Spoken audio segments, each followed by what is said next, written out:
Hi and Assalamualaikum everyone. Welcome back to the third part of eugenics, eugenics and ethics. So this is the ethics in genetics. Okay, so there are a few societal concerns arising from the new genetics, such as fairness in the use of genetic information by insurers, employers, courts, schools, adoption agencies, and the military, among others.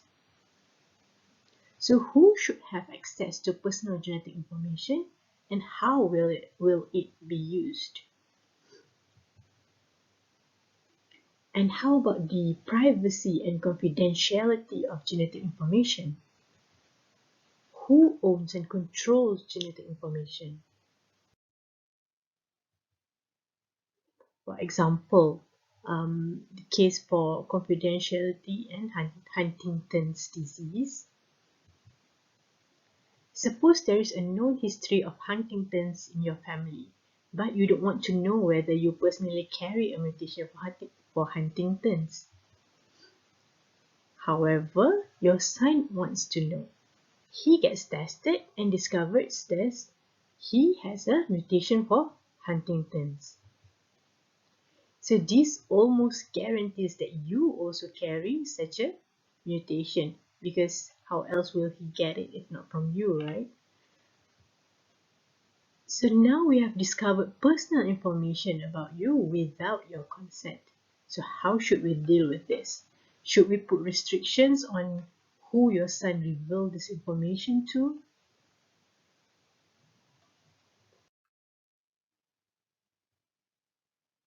And then there's the issue of confidentiality and a duty to warn. So most ethicists agree that while confidentiality is important, there are situations in which confidentiality can be broken. For example, the most common example involves a duty to warn, like, for example, a psychiatrist who is told by one of his patients that the patient plans to kill his wife tomorrow. Yeah, so what do you do? Do you just keep quiet about it? So is there a genetic duty to warn? Must we warn family members who are at risk? And another example is that should we warn employers if a person possesses mutation that may someday pose a threat? For example, a bus driver that has a high genetic risk of heart failure. Okay, so do we tell the employer that this person might suddenly have heart attack while driving the kids? So how will that impact that person? Will there be anybody who wants to hire him after this?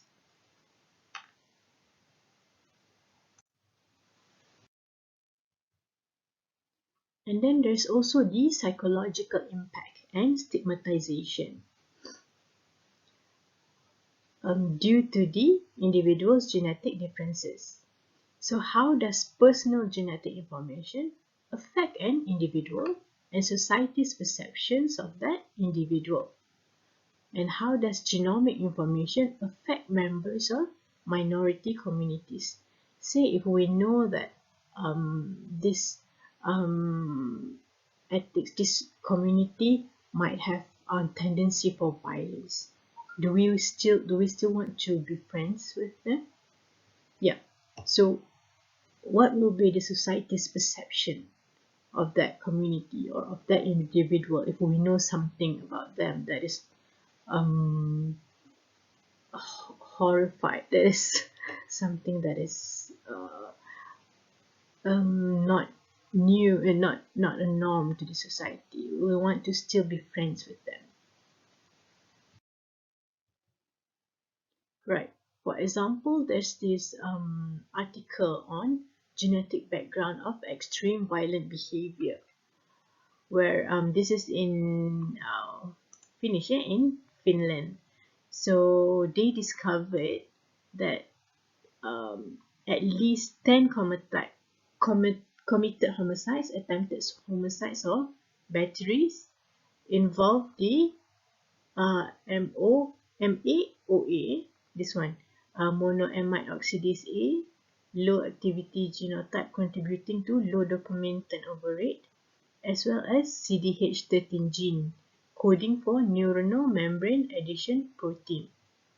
So these two are associated with extremely violent behavior. So this indicate that findings were specific for violent offending and not largely attributable to substance abuse or antisocial personality disorder. These results indicate both low monoamine metabolism and neuronal membrane dysfunction as plausible factors in the etiology of extreme criminal violent behavior, and imply that at least about 5 to 10% of all severe violent crime in Finland is attributable to the aforementioned MAOA and CD13 genotypes. So let's say you make a genetic testing and then you discover that you have this genotype. So you have a tendency for criminal violence. So will you want to tell people about it? What will happen to you if everybody knows about this, even though you haven't turned into a criminal yet, but you have this tendency? So what do we do? Do you want the public to know about it? How will you feel about yourself?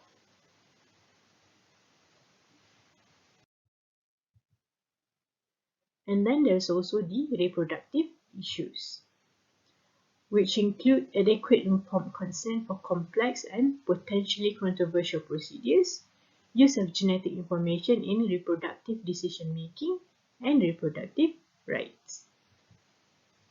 So do healthcare personnel properly counsel parents about the risk and limitations of genetic technology? How reliable and useful is fetal genetic testing? What are the larger societal issues raised by reproductive technologies?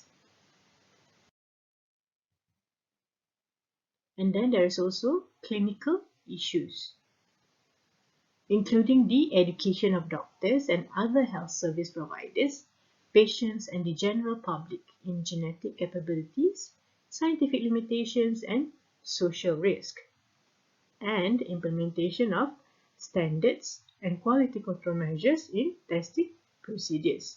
So there are a few clinical issues as well. So how will genetic tests be evaluated and regulated for accuracy, reliability, and utility? How do we prepare healthcare professionals for the new genetics? How do we prepare the public to make informed consent?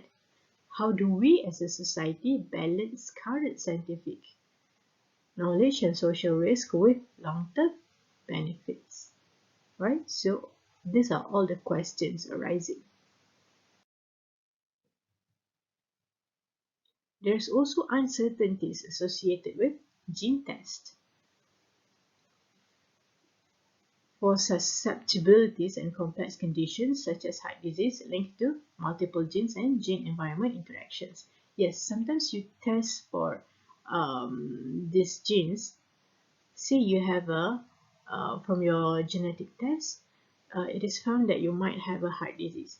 But sometimes it is linked to multiple genes, and sometimes it is related to your environment interaction. Sometimes it doesn't even happen, but you have the gene. So there are a few uncertainties even though the gene is in you. Should testing be performed when no treatment is available? Yeah, say you discover that you have a disease, but that disease is untreatable. So what would happen to you? What then? Should parents have the right to have their minor children tested for adult onset diseases? Are genetic tests reliable and interpretable in medical community? So these are all the questions. And then there are conceptual and philosophical implications regarding human responsibility, free will versus genetic determinism, and concepts of health and disease. Do people's genes make them behave in a particular way? Can people always control their behavior? What is considered acceptable diversity? Where is the line between medical treatment and enhancement? Yes, so where is the line, whether what between right and wrong?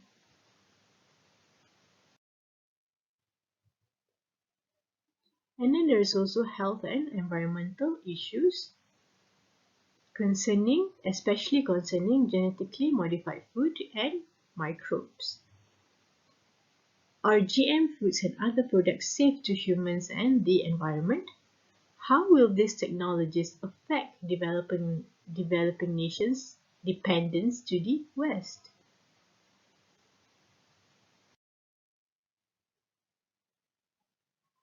And then there's also commercialization of products. They include property rights such as patents, copyrights, and trade secrets, and accessibility of data and materials. So who owns genes and other pieces of DNA?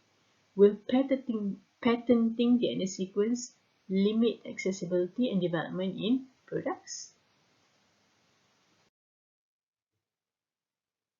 For example, for case study for BRCA1 and 2, BRCA is breast cancer genes. So about 5 to 10% of breast cancer is thought to be hereditary. It has been discovered that those women with particular mutations in the BRCA1 or 2 gene are at an elevated risk of contracting breast cancer. So without these mutations, 2% might get breast cancer by the age of 50 and 7% by the age of 70. But with the mutations, 33 to 50% might get breast cancer by the age of 50, while 56 to 87% might get it by the age of 70. So this information is from Myriad Genetics website. So what's the deal with Myriad Genetics and BRCA? So this company actually hold patents on BRCA1 and 2. So they have recently been insisting that only they or companies they have a licensing agreement with may perform testing for the BRCA1 and 2 mutations. So now there is a mutation, a patent right. However, the government of Ontario has refused to obey, preferring to perform its own tests, which is both cheaper and more accurate. So now is the question of who holds the patent and rights for these genetic testings. So what was the point of all this? So all we've done is raise questions and problems. What was the point of that? Answer number one, sometimes these problems don't have clear solutions. Yeah. Sometimes making people sensitive to the problem is the best solution that we can hope for. For example, while we may not be able to stop a genetic test on your son from revealing information about you, but knowing about this, at least we can try to minimize this problem.